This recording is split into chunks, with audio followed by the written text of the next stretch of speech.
Ayan, sangkatutak ang aking mga tansan. Inarbor ko yan. Ayan, ganito yung gagawin ko sa kanya. Pipit ko siya hanggang sa maging malapit na siya. Ganito. Ayan, ayan, ayan.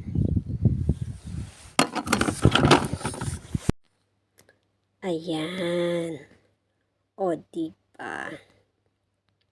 Ilang beses na, 2 beses na pitpit ang kamay ko dyan ng martilyo, kakaflat ng mga tansan na yan. Diba? Yan. Kabilaan yan.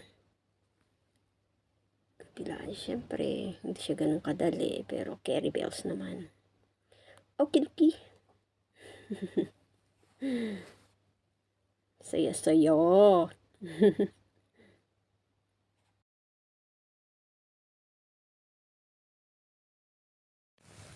At ito na nga ang resulta ng aking kalokohang pinagkagagawa.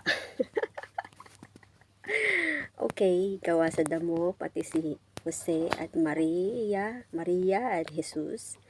And, yan. Yan naman ang sa likod niya.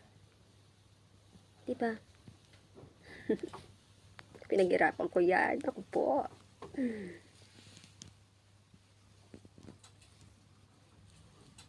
Philippines!